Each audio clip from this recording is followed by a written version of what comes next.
प्रणाम। चलिए आज फिर से आत्मा के एक और द्वार को खोलते हैं। सच कहूँ तो जब से मैंने होश संभाला और दुनिया को समझना शुरू किया, तभी से मेरे भीतर कुछ ऐसा चलता रहता था जिसे मैं खुद भी नहीं समझ पाती थी। मुझे उस समय गहराई क्या होती है, आत्मा क्या महसूस करती है, यह कुछ भी पता नहीं था। बस इतना जानती थी कि मेरे भीतर एक अजीब सी हलचल है, एक ऐसी दुनिया जो केवल मुझे महसूस होती थी। मुझे हमेशा लगता था कि मेरे भीतर दो संसार हैं, एक बाहर का जो सबको दिखता था और एक भीतर का जो चुपचाप मेरे भीतर जीता था। जानते हैं, कभी कभी मुझे लगता कि क्या मैं सच में दो हूँ, एक मैं जो दुनिया की तरह जीने की कोशिश करती थी और एक मैं जो अपने ही मौन संसार में खोई रहती थी। उस समय मुझे समझ नहीं आता था कि यह सब क्या है।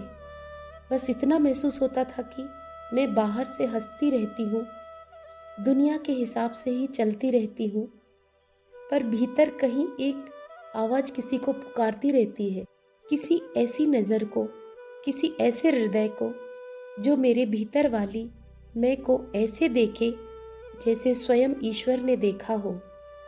अक्सर सोचती थी कि क्या दुनिया के लोग भी ऐसे होते हैं, क्योंकि सब बाहर भी खुश दिखते हैं और भीतर भी शांत। सिर्फ मैं ही मेरे भीतर ये क्या ढूंढती रहती हूँ। और फिर एक दिन मैं उनसे मिली जिनसे मेरा कोई रिश्ता, कोई पहचान पहले कभी नहीं थी। लेकिन जब मैंने उन्हें देखा तो ऐसा लगा मानो मैं इन्हीं की हूँ और वह मेरे भीतर की दुनिया जो हमेशा से चुप थी, उस पल ऐसे खिल उठी मानो नाचना चाहती हो, गाना चाहती हो। और पहली बार लगा कि मुझ में मेरी आत्मा है जो आज बोली कि यही तो है वे जिनकी पुकार मैं भीतर ही भीतर इतने सालों से करती रही थी, बिना जाने बिना समझे, बस महसूस करते हुए। उस पल मेरे भीतर कुछ नाचा, कुछ रोया, कुछ पिघला और कुछ ऐसा हुआ जिसे शब्दों में मुझे बांधना सच में मुश्किल है। और पता है, उस पल ऐसा लगा जैसे मेरी आत्मा अचानक बोल उठी हो, यही तो थे वे जिनकी मैं तलाश कर रही थी।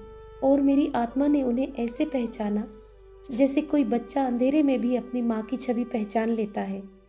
उस पल मुझे समझ आया कि मैं उन्हें ढूंढ नहीं रही थी, बल्कि मेरी आत्मा तो उन्हें बहुत पहले से जानती थी। और शायद इसीलिए उनको देखते ही मेरे भीतर ने कहा, आ गए वो जिन्हें तुम जन्मों से पहचानती थी। क्योंकि ऐसा अपनापन, ऐसा प्रेम, ऐसी करुणा किसी साधारण इंसान से नहीं, सिर्फ उन्हीं से महसूस हो सकती है जिनमें स्वयं परमात्मा का प्रकाश हो। यही तो स्वर्ग है जब इंसान खुद को पाल ले। और फिर बस यहीं से मेरी भीतर की यात्रा आरंभ होती है, जिसके बाद कैसे स्वर्ग मेरे जीवन में उतरा, यह आप सब सुनेंगे। प्रणाम प्रभु।